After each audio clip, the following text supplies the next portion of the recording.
Coming in at number 10, we have the Alcatraz prison escape. The ingenuity on this escape is actually impressive. In 1962, 3 men would become famous for being people to escape from the inescapable prison that is located out in the middle of the ocean. How did they do this? Well, let's move from the least complex tool to the most. First, they use a spoon to tunnel out of the prison. That alone shows you the willpower that these guys had to escape. Do you know how long it would take to dig out of a prison with a spoon? Then they used arts and craft supplies to make paper mache duplicates of themselves to leave them in their beds so the guards wouldn't know that they were gone. And finally, they had been stealing raincoats for months and crafted somewhere around 50 raincoats into a makeshift boat which they used to sail back to the mainland in the middle of the night. If you really want to be free, you gotta work for it. Coming in at number 9, we have a shotgun. The bummer about this one is you have a few inmates ruin it for everyone else. Now you can't even have bedposts in the prison because people are gonna use it to make some crazy weapon. In 1984, prisoners in a German prison got to crafting something insane. They used a bedpost, tape,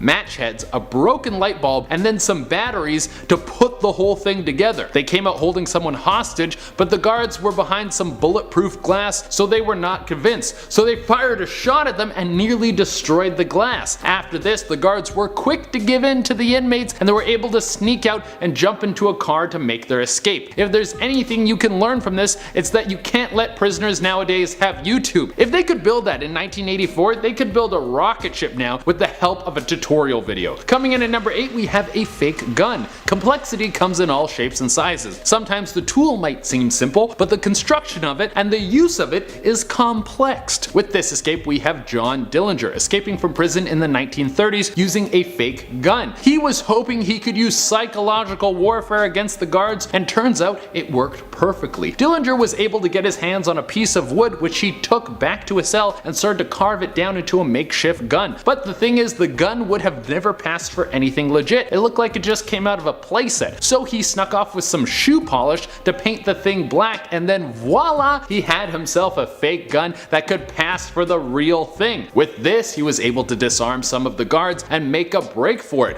This being the second time he was able to break out of prison. Well, the FBI had about enough of him by this point, and they shot him down the next time they encountered him in a bank robbery a few months later. Coming in at number 7, we have a grappling hook. This is one of the most classic tools for breaking out of somewhere in a movie, but you never think it would work in real life. Well, it turns out it works perfectly in real life. In 1987, 2 prisoners in Ludwigsburg needed to find a way to sneak out of prison, so they started collecting anything that was long and sturdy. They got leather rope, extension rods, and metal poles from their bed frames to make the most complex, low-tech grappling hooks they could ever have. They waited until they had time out in the yard, and then they used these new tools to climb over 2 walls and run off to freedom. Coming in at number 6, we have a FedEx box and a van. I think this prison might have needed some more funding because they were using a FedEx box to move laundry in and out of the prison. I feel like you should have something that isn't so easy to sneak into. This was in a prison in Western Germany, and an inmate who was locked up for smuggling drugs decided he would use his smuggling skills once again and smuggle himself out of prison. He jumped into a FedEx box that got loaded into the back of a van, and then he was swiftly taken out of the prison. Once the driver was far enough away and pulled over, the inmate made a break for it and was never caught again. Coming in at number 5, we have the World War II glider. During World War II,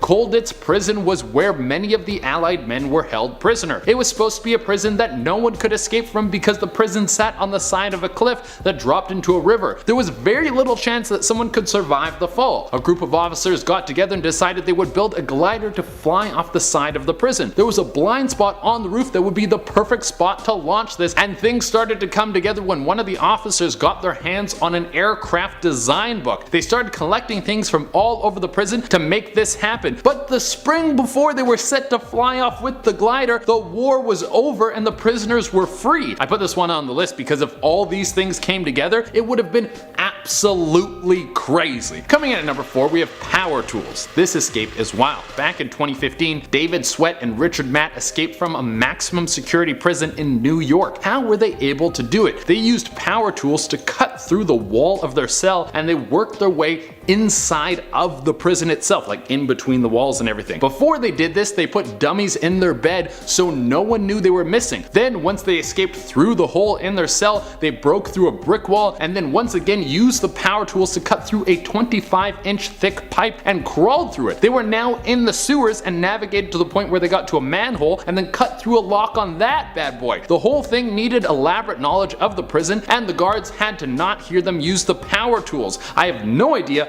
how they pulled this off. Coming in at number 3, we have El Chapo's drug tunnel. This is one of the most famous escapes of all time. Joaquin Guzman Loera, also known as El Chapo, escaped from prison for the second time using a tunnel that was over a mile long and linked to the showers in the prison he was staying in. And this was no Shawshank tunnel. This thing had full lighting and electrical, a motorcycle on a track, and an elevator system. Coming in at number 2, we have Redwan Faid loves to put on a show. Redwan Faid decided that if he was going to break out of prison, he was going to do it in a way that had everyone talking. He was arrested in 2010 after a bank robbery went horribly wrong and someone was killed. Whilst doing in a prison cell, he decided that he was going to make a break for it by blowing up the wall to his prison cell with some explosives. Screw this sneaky approach. Faid wants everyone to know that he's not to be trifled with. Well, this didn't work at all, and you might have thought that the escape plan was not flamboyant enough, and that's why it didn't work. Because for his next escape plan, this dude would get his buddies to fly in on a helicopter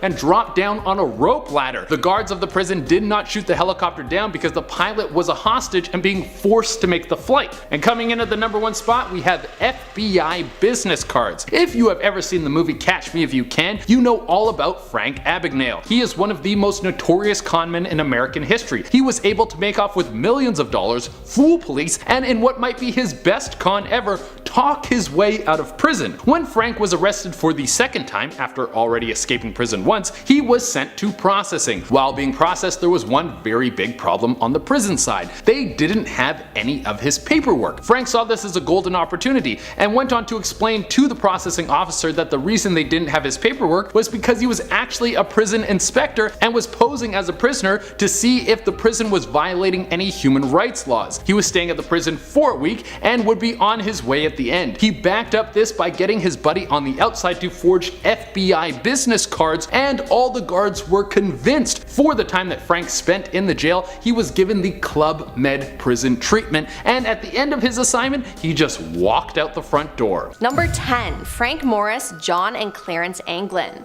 Alcatraz, the famous island prison a little over a mile off the coast of San Francisco, held prisoners including gangsters Al Capone and George Machine Gun Kelly. Among its other famous inmates were brothers John and Clarence Anglin and Frank Morris, who executed an elaborate escape plan. On June 11th, 1962, they pulled off one of the greatest prison escapes in American history. After months of planning, they used 3 papier-mâché heads that made them appear to be sleeping as they squeezed through air vents and made their way to the Pacific Ocean, where they boarded a raft they'd made out of stolen raincoats. They were never seen again, and because their raft and paddles washed up ashore, many believe the men drowned in the icy waters. The Anglin family insists the brothers survived and have presented evidence to prove it, and the US Marshal Service has kept the case open in the unlikely event the trio is still alive, according to the FBI. So did they really escape? No one knows except them. Number 9. Victor Fuerga. On February 6,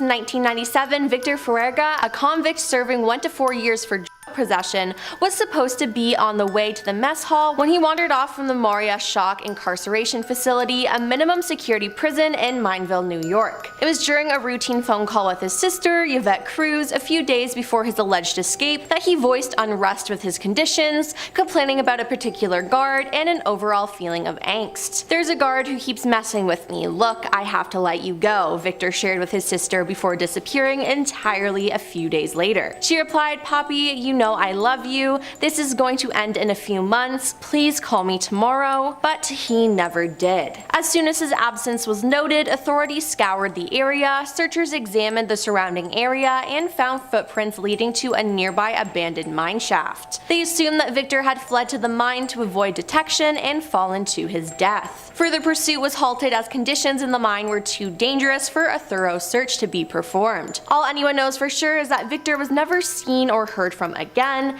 and he's the only New York State prison inmate to escape and never been found. Number 8. Jerry Bergvin. Records in his thick prison file show that Jerry Bergen's brushes with the law began in the 1940s. In 1962, he was arrested for breaking to a Flint store, pleaded guilty, and was sentenced to 10 to 15 years behind bars on multiple accounts for that burglary and others. Jerry later appealed on a technicality, had trial, and got a reduced sentence. He then wrote letters begging to be transferred from the state prison in Jackson to Camp Waterloo so he could attend dental technician training program there. Wary prison officials expressed concerns about his misconduct in prison, but in April 1969 they agreed to the transfer. The camp housed low-level offenders, and one day he just escaped. Authorities think he may have scaled the barbed wired fence, but it was so long ago that the Michigan Department of Corrections can't say for sure. In 2013, Department of Corrections decided to call off the search for Jerry, who would have been 80 years old at the time, and he's never been found. Number 7. Glenn Stark Chambers. Connie Weeks was a 21-year-old waitress who was the mother of a toddler son at the time she was dating Glenn. On the morning of January 22nd, 1975, the couple had an argument that later spiraled into a physical confrontation. Glenn waited for her outside of her work and her in the parking lot. An off-duty officer intervened and he was arrested. She bailed him out, and later that day, he showed up at the hospital carrying her in his arms. She had severe brain trauma and there was blood found throughout the apartment and in Glenn's vehicle. After 5 days, she was pronounced dead on January 27th. Glenn was convicted of first-degree murder on May 29th, 1975, and on July 11th, he was sentenced to death in the electric chair. On February 21st, 1990, while making office furniture at Florida's Polk Correctional Facility, he convinced other inmates to box him inside a crate and load the crate onto a truck. Somewhere between Polk City and Daytona Beach, Glenn escaped from the back of the truck. When the vehicle did arrive at its destination, his discarded inmate clothing was discovered. Described as intelligent and resourceful, Glenn has family in Minnesota and Florida,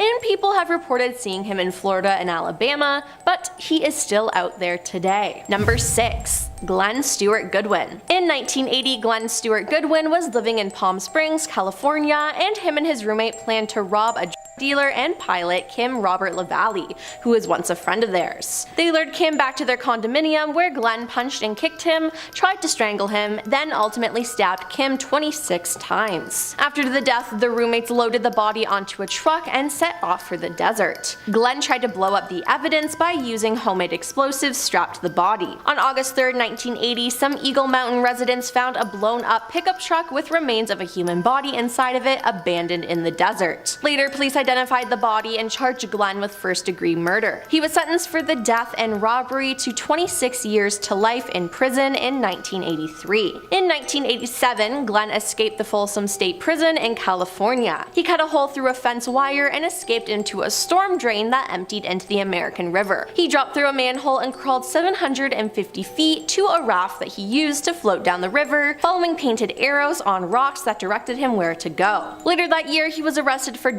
trafficking in Mexico and sent to prison in Guadalajara. In 1991, he allegedly ended the life of a fellow inmate and escaped yet again. He goes by a number of aliases and is believed to be somewhere in Central or South America as of right now, and the FBI is offering a $20,000 reward for information leading to his arrest. Number 5. Omid Nino Tavini. Omid Nino Tavini was a kingpin of an organized crime family in Canada, which is connected to various international crime organizations. From 1999 to 2002, he ran a fraudulent telemarketing business that targeted people in the United States, stealing approximately US $3 million from hundreds of victims, most of them the elderly. By 2003, the RCMP recognized Nino as heading up one of the main criminal organizations operating out of an Iranian community in Canada. He was arrested, and in 2007, while in custody, Nino walked out of a maximum security prison in Canada's British Columbia wearing wearing a janitor's uniform. He had the assistance of a guard whom he bribed to look the other way. The guard, whom Nino never paid, was prosecuted, but Nino remains an international fugitive. He's also wanted in the United States in connection with his fraudulent telemarketing business. In 2017, Nino, who is now almost 40,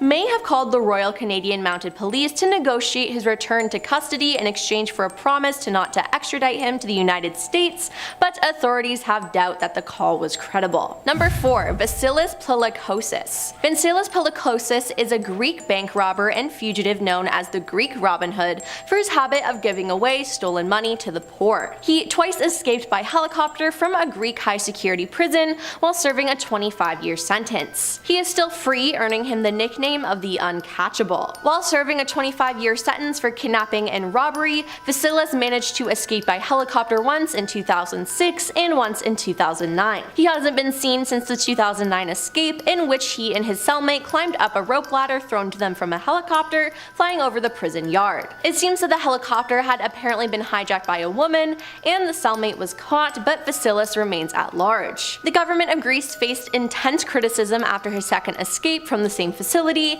and the government responded by firing 3 Justice Ministry officials and arresting 3 prison guards. Vasilis is still at large with a €1 million bounty placed on him for information leading to his arrest, and he could be anywhere in the world. Number 3. George Edward Wright. On Friday, November 23, 1962, the day after Thanksgiving, George Wright and 3 accomplices were involved in the commission of multiple armed robberies. The 4 suspects first robbed the Sands Motel of $200. They then made their way to a gas station, and during the second robbery, they fatally wounded Walter Patterson, a 42-year-old World War II veteran and Bronze Star recipient. Walter later passed away. George was arrested and subsequently sentenced to 15 to 30 years in prison. On August 22, 1970, George first escaped from a New Jersey prison. He was caught and put back into prison only to escape again in 1972. And then he came up with a plan to avoid being re-imprisoned. On July 31, 1972, George and accomplices hijacked a Delta airplane. After collecting ransom and releasing the passengers, George and his crew flew the plane to Algiers. In 2011, the police caught up with him in Portugal, but since Portugal has no extradition treaty with the United States, he was released and remains at large. Number 2. Joanne Deborah Trissimard. Joanne Deborah Trissimard is an American political activist who was a member of the Black Libertarian Army. In 1977, she was convicted in the first-degree murder of State Trooper Werner Forrester during a shootout on the New Jersey Turnpike in 1973. She was sentenced to life in prison, and on November 2, 1979, she escaped with the help of a revolutionary group that she was a member of. She escaped the Clinton Correctional Facility for Women in New Jersey when 3 members of the Black Liberation Army visiting her drew concealed weapons and a stick of dynamite, seized 2 correction officers as hostages, commandeered a van, and made their escape. No one was injured during the prison break, including the officers held hostage who were left in a parking lot. According to later court testimony, she lived in Pittsburgh until August 1980 when she flew to the Bahamas. The FBI continues to offer a $1 million reward for information leading to catching Joanne. She has been living in Cuba, where she was granted political asylum in 1984. And coming in at number 1 is Sharon Kin. Sharon Kin ended the lives of 3 people in the 1960s. The first was her own husband, James Kin, the second, Patricia Jones, the wife of a man whom Sharon was having an affair, and the third was a Mexican-born American citizen whose life was taken in Mexico. She was serving 13 years in a Mexican prison when she escaped on December 7, 1969. She wasn't present for a routine 5 p.m. roll call, and her absence was not officially noted until she also failed to show up at a second roll call later that evening. A manhunt was then arranged, initially focusing on northern Mexican states due to authorities' belief that Sharon may have been heading for the last known whereabouts of a former inmate whom she had grown close to while they were in prison together. The search also encompassed countrywide transport hubs and eventually circled back to the Mexico City area. U.S. authorities, including the FBI, were also alerted of the Mexican authorities' beliefs that Sharon may have attempted to work her way back into her native country. As of 2022, she is the subject of the longest currently outstanding arrest warrant for murder in the history of Kansas City, Missouri, and one of the longest outstanding felony warrants in U.S. history. Starting off this list, in our number 10 spot, we have Derek L. Frierson. The information put out by authorities regarding this case states that the crime in question took place in 2015 on a night after the suspect had been drinking at a bar in the downtown Orlando area. After having a few too many, he apparently entered his vehicle to drive out of the downtown area. Already bad, for sure. The report continues on that he struck the rear of a vehicle which was stopped for a red light at the intersection of East Colonial Drive and North Mills Avenue. When he impacted, it is said that his car was traveling at 55 miles per hour, which is 88.5 kilometers per hour, and that it made no attempts to avoid the crash. This crash caused the death of one person in the vehicle that was sitting at the red light, along with another one of the passengers to become paralyzed from the waist down, while the other 3 in the vehicle all sustained other injuries as well. Derek was found to have had a blood alcohol level of 0.215 that night, which is over 2.5 times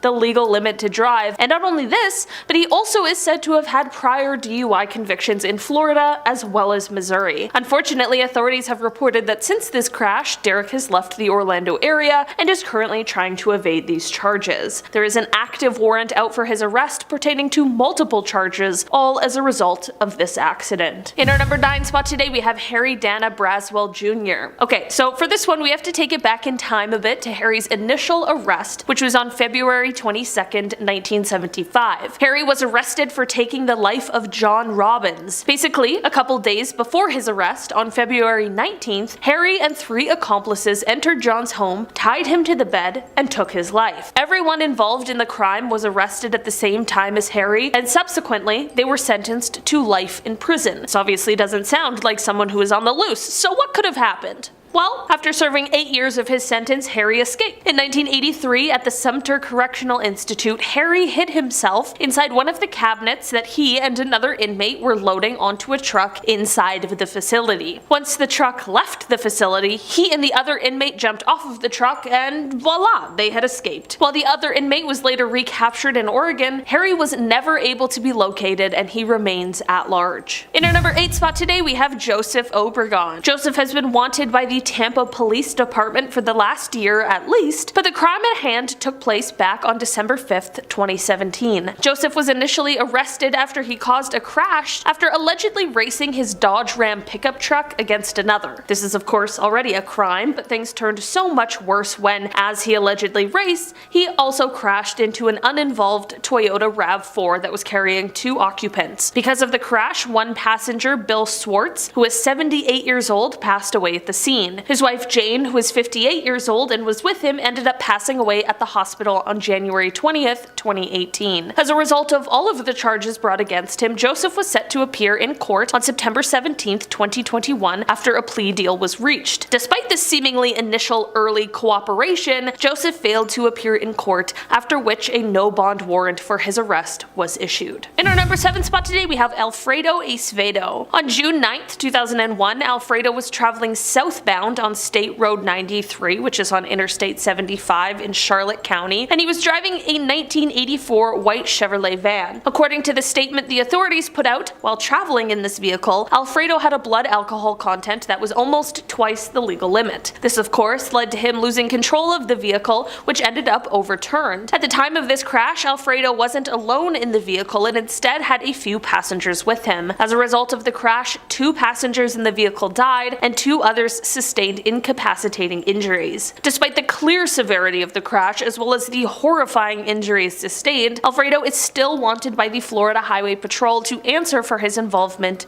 in this crash. In our number 6 spot today, we have Gaspar de Gaspar. On February 3rd, 2015, Gaspar was traveling in a 1996 yellow Thomas passenger bus when he pulled into the Marathon gas station in Indiantown. This small community was shocked that day for what transpired next. As Gaspar was backing the bus into the parking lot, there were 2 men sitting on a bench in front of the station. For reasons that no one is exactly sure of yet, the bus didn't stop and instead ended up striking both men, leaving one pinned between the station and the bus. Unfortunately, this led to the man passing away at the scene. Gaspar is said to have exited the bus after this horrific moment, but instead of sticking around, he apparently fled the scene. Others have identified him as being from the town, but no one is entirely sure where he went. There there is an active arrest warrant out for him for a hit and run. In our number 5 spot today, we have Uriel Aguilar. The incident involving this man is said to have taken place on June 26, 2008, when Uriel ran into another man named Pedro Trevino at the Prime supermarket in Mulberry, Florida. The men knew each other because they were co-workers, and there was a bit of a rocky history there because it is said that they had prior altercations with one another. Authorities reported that as Uriel and his brother were leaving the store, Pedro approached them and challenged Uriel to a fight. Uriel agreed to the fight, and when he went to meet Pedro in the parking lot for it, he also brought a weapon along with him.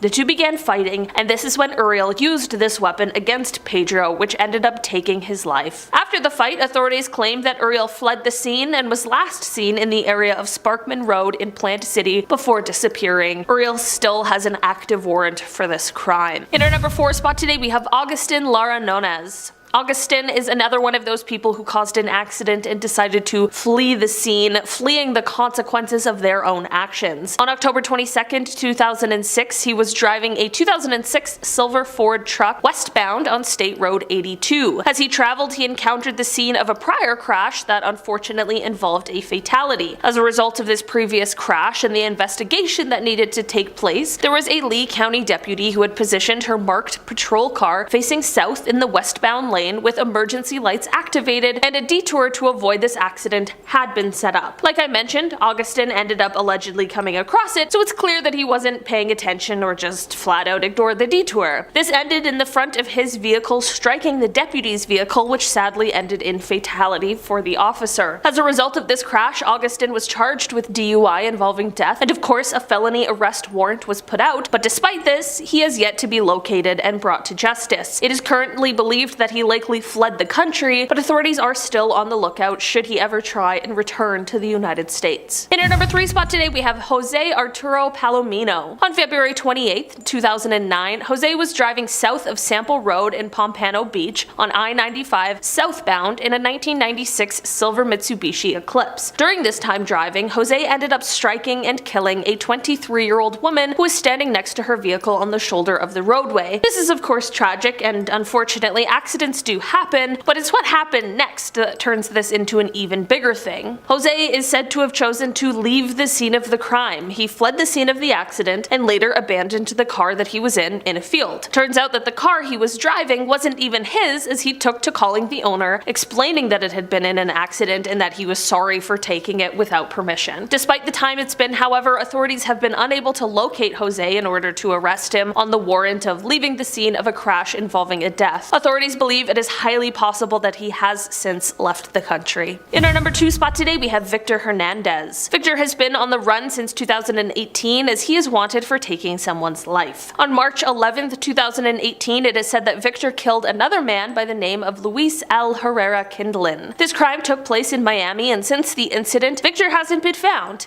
In the poster about how Victor is wanted, authorities revealed that not only should he be treated as being armed and dangerous, but he also has one identifying feature about him, and that is the fact that he has a stoma in his throat. Right now, there is a reward for any tips that lead to his arrest. Right now, the Miami-Dade Florida Keys Crime Stoppers is offering a reward of up to $3,000, so if anyone has any information, they should definitely reach out to them to share, and all the tips will remain anonymous. In our number 1 spot today, we have Eric John Ritters. Eric is a wanted man and has been for quite a while now, since an incident that occurred on November 8, 2002. Basically, that night Eric was traveling in a 1999 Oldsmobile northbound on Florida State Road 423, and he was going quite fast, definitely a lot faster than he should have been. As he sped, he allegedly lost control of the vehicle and ended up striking another car that was legally stopped. The front of Eric's car ended up hitting the driver's side door of the other vehicle, which caused significant damage, as well as very sadly led to fatal injuries for the driver, as well as the 2 other occupants of the vehicle that Eric hit. Eric was not only driving while intoxicated, but he was also going approximately 97 miles an hour at the time of the incident, despite it being a 45 mile per hour zone. I had to convert it to kilometers kilometers to get the full magnitude of the speed, so if you're like me, that's about 156 kilometers per hour in a 72 kilometer per hour zone. Despite these extensive injuries and the loss of life, Eric completely disappeared and still has 3 active warrants out for his arrest. And we're starting things off with Alan Legere, aka the Monster of Miramichi. Born in 1948 in New Brunswick, this guy committed a robbery with 2 accomplices in 1986 that resulted in the brutal beating of both of the owners, who were an elderly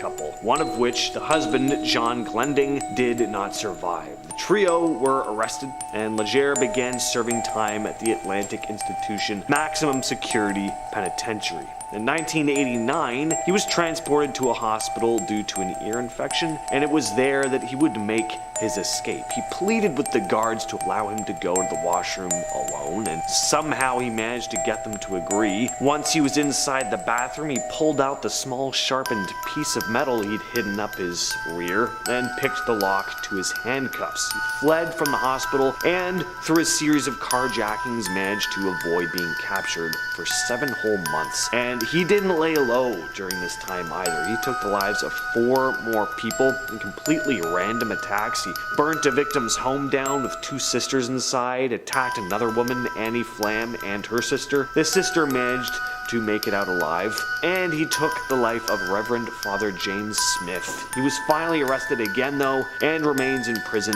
till this day. Number 9, Nikolai Zamugliev, aka Metal Fang. Nikolai took the lives of at least 5 women, engaging in brutal acts of violence that shocked the nation. He would then consume some of the body parts of his victims. His crimes earned him the nickname Metal Fang due to the dental work he used to bite his victims. He'd lost some of his teeth in a fight when he was younger, being fitted with metal dentures. In 1979, he was finally captured and sent to a mental hospital. He was released in just less than a year though, and guess what? He took the lives of 3 more victims, the last of which was actually a friend of his. He invited some friends over for a dinner party, and at one point, guests found him in the next room, having crouched next to his friend, eating him. He would spend 8 years in a treatment center, but while being transported to another facility in 1989, he managed to escape. He managed to stay hidden for years, living in the mountains of Kyrgyzstan. He likely would have been found if it weren't for the fact that he got tired of this life and basically turned himself in. He remains housed in a specialized psychiatric clinic to this day.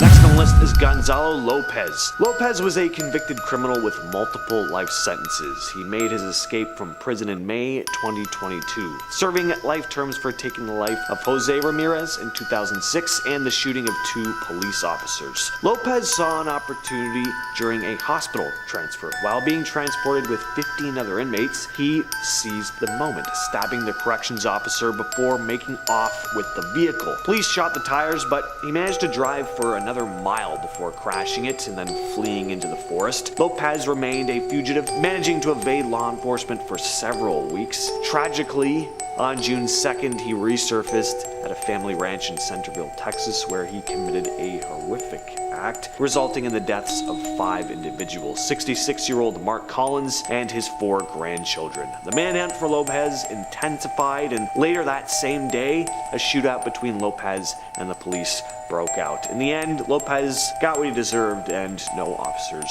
were harmed. Number 7, the Texas 7. Texas 7 was a group of 7 convicts who pulled off a prison escape in December of 2000. These inmates, serving sentences for various crimes, were all going to be in prison for a long time, and feeling like they had nothing to lose, they planned an escape. They managed to overpower and subdue prison employees at the John B. Connolly unit in Kennedy, Texas. Using stolen weapons and clothing, they took advantage of a maintenance truck's cover and made their getaway. Their escape set off a massive manhunt across Texas. The group was on the run for over a month, committing a series of robberies and other crimes to help sustain themselves. They even took the life of a police officer during a robbery. The Texas 7's run came to an end though on January 22nd, 2001 in Woodland Park, Colorado, when a tip led authorities to their hideout. There'd been an episode, I believe, I can't remember the show, Unsolved Mysteries or something, where they showed them and like a bunch of people phoned in being like, I think I've seen those guys. Anyway, there was a standoff with law enforcement. One member took his own life and the rest were apprehended. The majority of them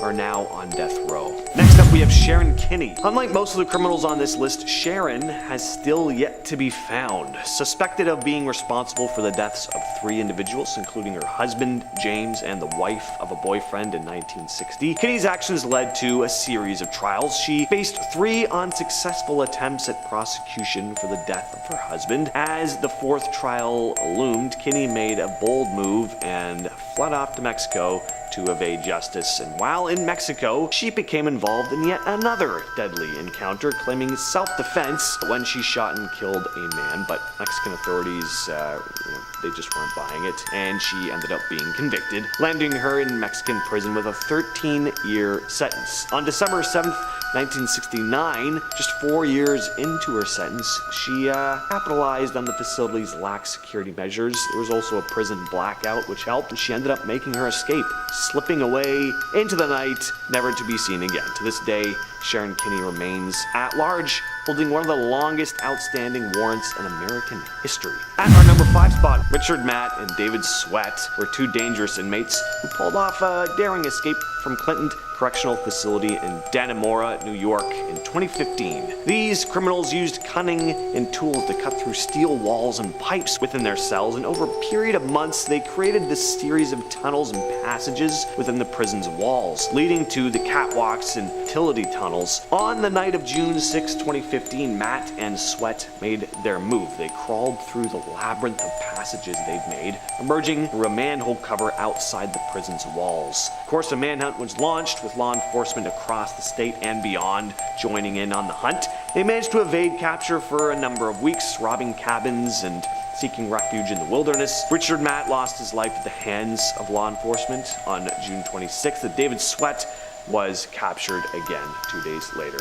weakened and suffering from gunshot wounds. Next on the list is Donald Leroy Evans. This guy was an absolute despicable prick. He took the lives of multiple people between 1985 and 1991. The true extent of these crimes I can't get into. He did more than just strangle people to death, though. He would usually attack his victims at rest stops and public parks, and even though he was initially only connected to 3 cases, he later admitted to being responsible for the unsolved deaths of 70 other people across 22 states. In June of 1993, while in custody at Harrison County Jail, he managed to escape along with 3 other inmates. Luckily, it didn't take the cops long to find him. He had been hiding out in a shed. Evans ended up getting the death penalty, but his death would come much quicker than it likely would have. Thankfully, he was stabbed in the shower by a fellow death row inmate in 1999.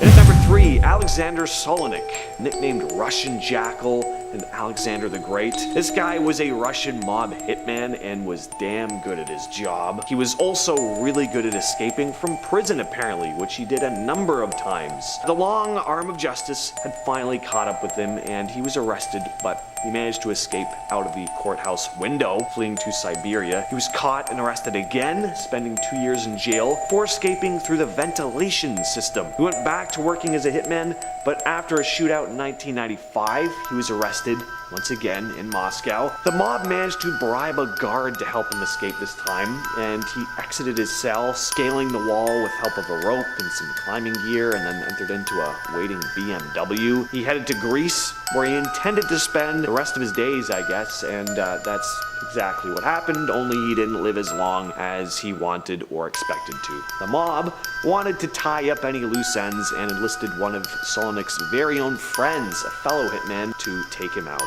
This guy sounds like the real-life John Wick or something. Next on the list we have James Earl Ray. Ray, who was serving a 99-year prison sentence for killing civil rights leader Martin Luther King Jr., managed to escape from prison for a second time on August 7th of 1997. This escape occurred at the Brushy Mountain State Penitentiary in Tennessee. Ray and 6 other inmates managed to escape, but their freedom was short-lived as law enforcement launched a massive manhunt, and just 3 days later, on June 13th, he was recaptured in a wooded area about 8 miles from the prison.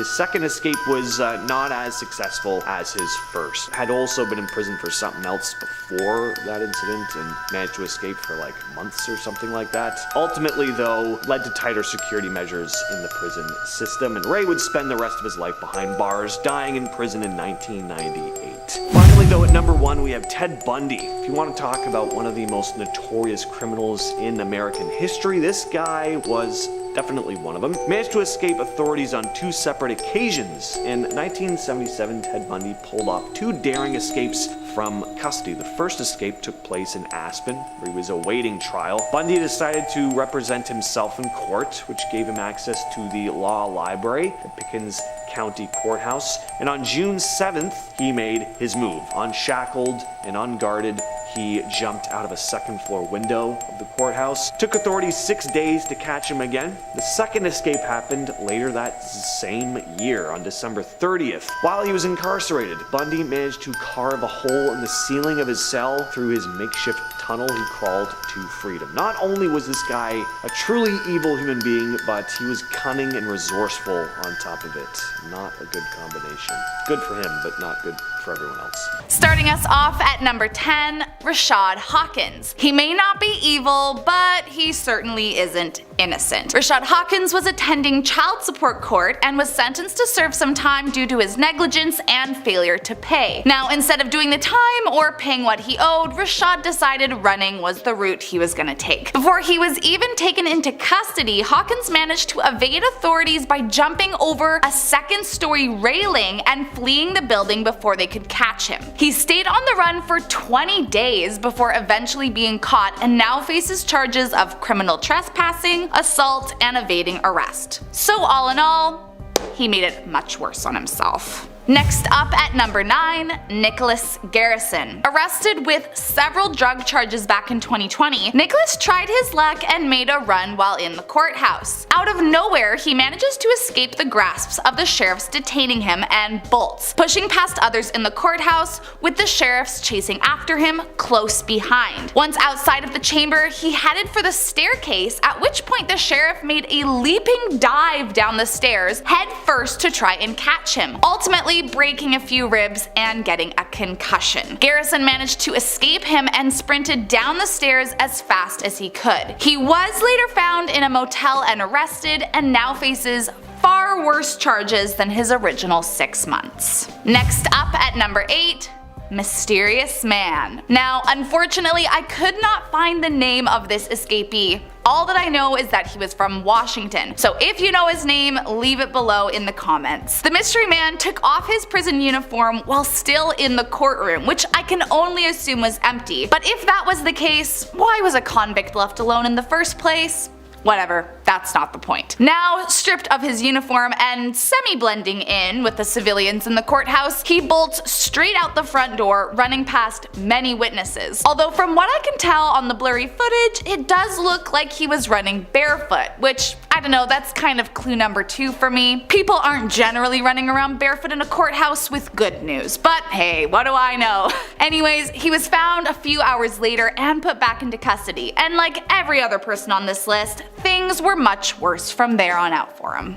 And next up at number 7, Tanner Jacobson and Cody Howard. I'm gonna go out on a limb here with little to no evidence of this being fact, but I'm gonna guess that most courtroom judges aren't starting off their day expecting to have to run around chasing delinquents down a flight of stairs. Well, whether Judge Buzzard saw it coming or not, this is exactly what his day entailed. When 2 young men, Tanner Jacobson and Cody Howard, came into his courtroom on October 16th, 2018. The 2 men made a run for it straight out of the courtroom, still in their handcuffs, and the judge quickly shed his robe and bolted right after them, chasing them down 4 flights of stairs, all the while yelling, "Stop, stop, you're only making this worse." But still they continued. Buzzard only managed to catch Howard, but Jacobson didn't make it much further before being caught by authorities after just a few blocks outside. They should have listened to the judge, because they did indeed make it much worse.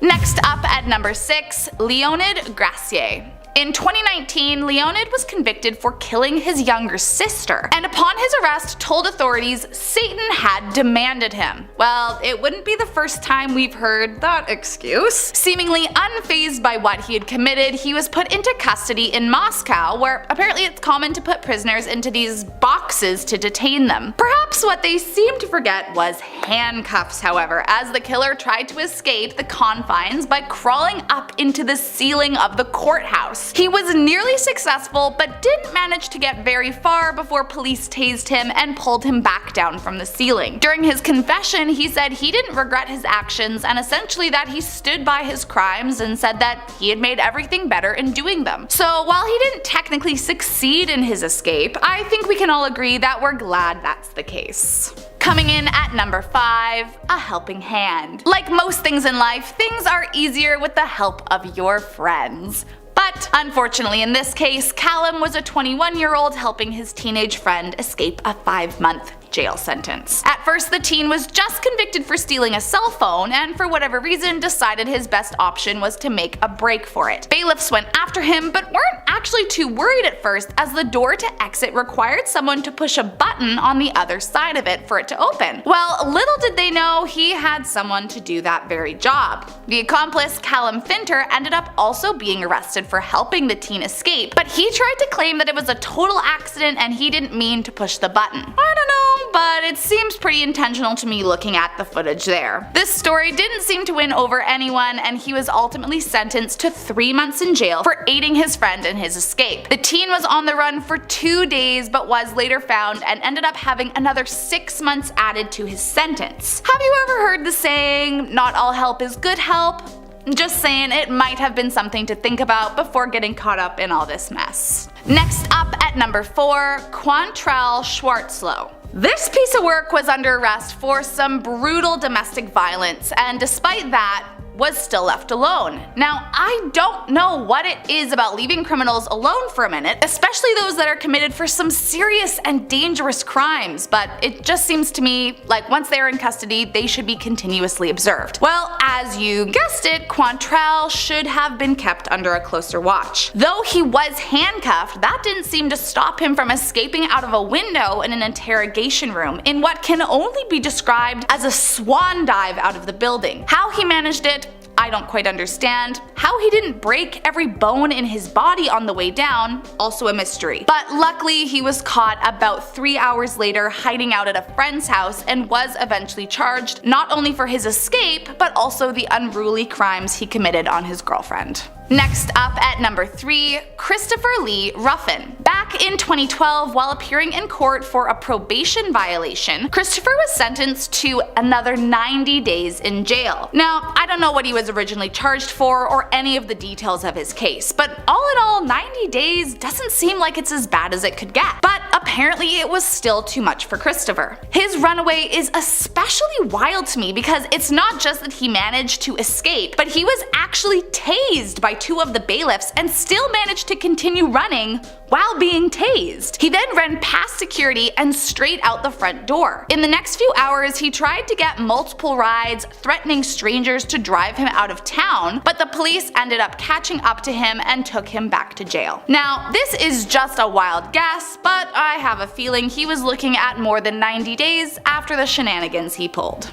Coming in at number 2, Deontay Rasiles. In 2014, this convict was arrested for the burglary and killing of a woman named Jill Sue, for which he claimed he was being framed. Well, as he puts it, to prove his innocence, he decided to escape the courthouse with the help of some other inmates and his girlfriend. And I mean really, what says innocent more than a secret inmate collab and a getaway car? It seems like his accomplice helped to remove his handcuffs, and then he had some twin brothers distract a guard and give him a signal for when to make a run for it. He then slipped out of a fire exit and ran to the getaway car where his girlfriend had a change of clothes for him, and they drove off in a flash. This was a very high profile case considering what he was on trial for, and caused a huge manhunt across Florida, with SWAT teams and helicopters roaming the city all hours of the day. He was missing for a week, but but thankfully was found. Now back in custody, he faces a potential life sentence with the death penalty for his crimes, although he still maintains his innocence in the entire ordeal.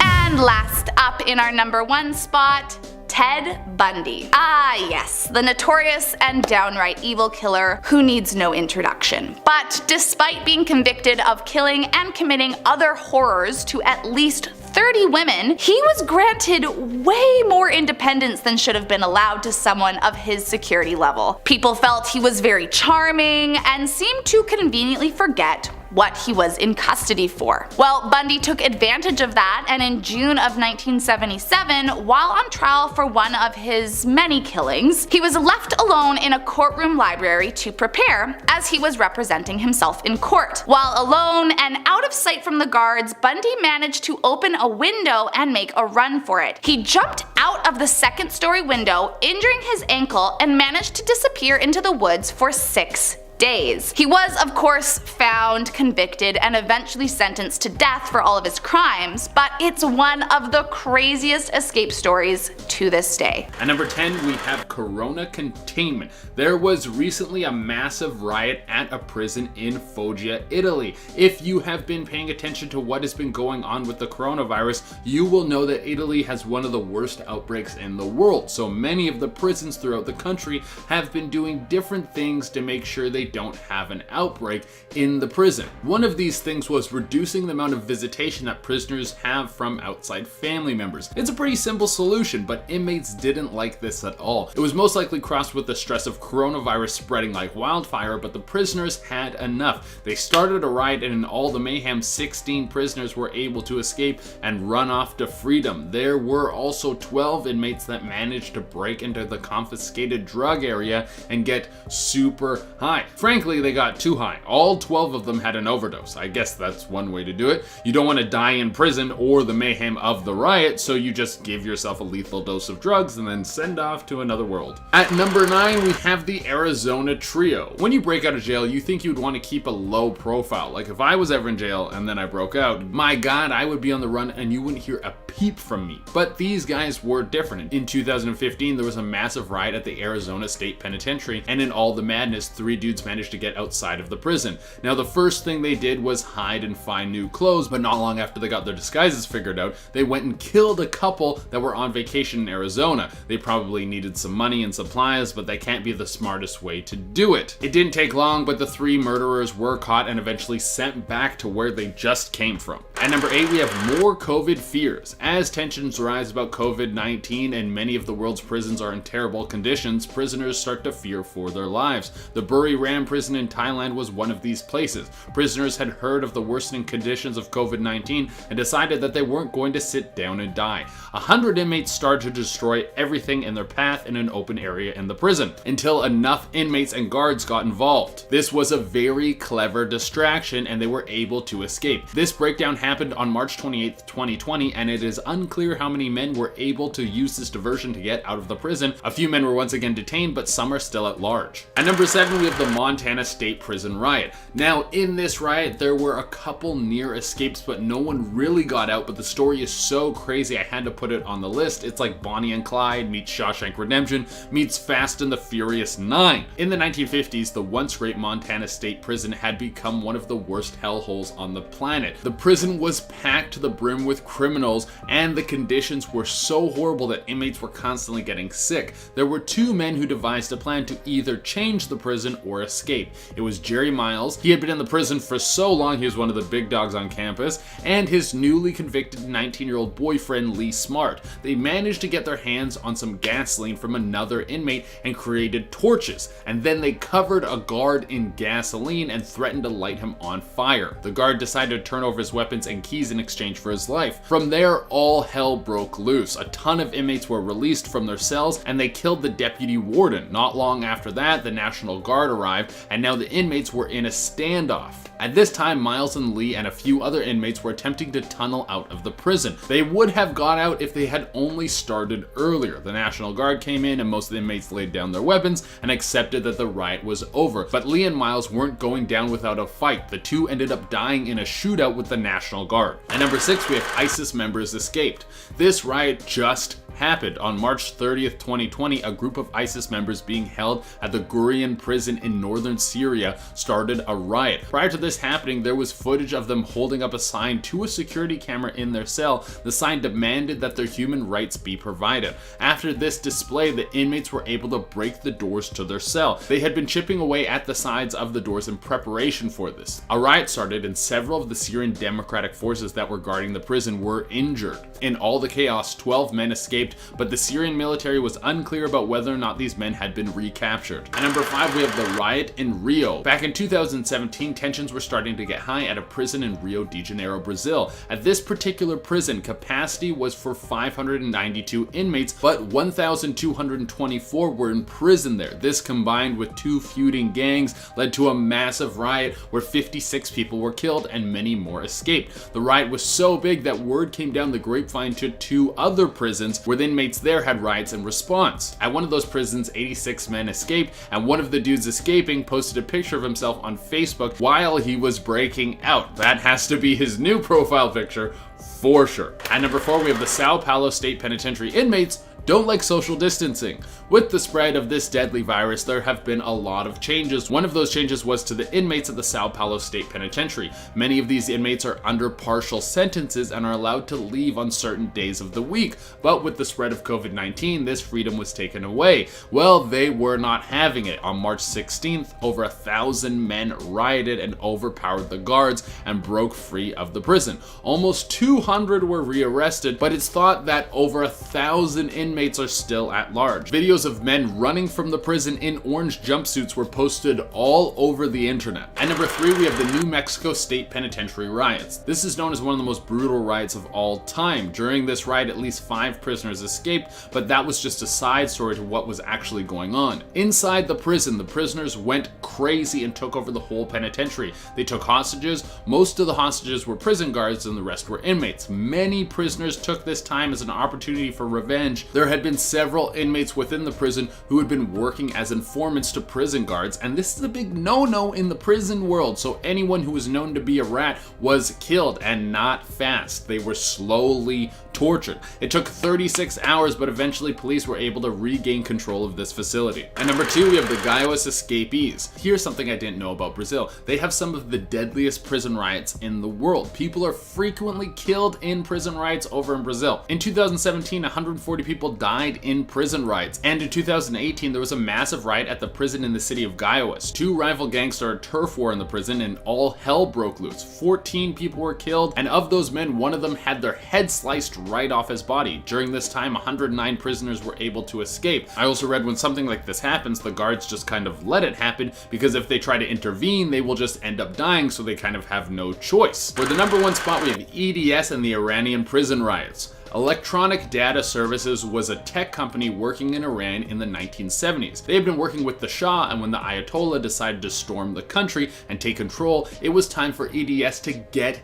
out of there. But in the process of trying to get everyone out, 2 American workers were captured, William Gaylord and Paul Chiperon. William Gaylord and Paul Chiperon were now locked up in an Iranian prison, which is probably a hell I can't even imagine. The American government wasn't going to step in, so it looked like both these men were lost to this horror, even though they committed no crime. Well, thankfully, they had the best boss in the world. Ross Perlott was the CEO and was determined to get his men free from this prison. He paid a mercenary to get a rebel group together to storm the prison. This caused a riot, and then the 2 men were able to escape. Dude, how has this not been a movie yet?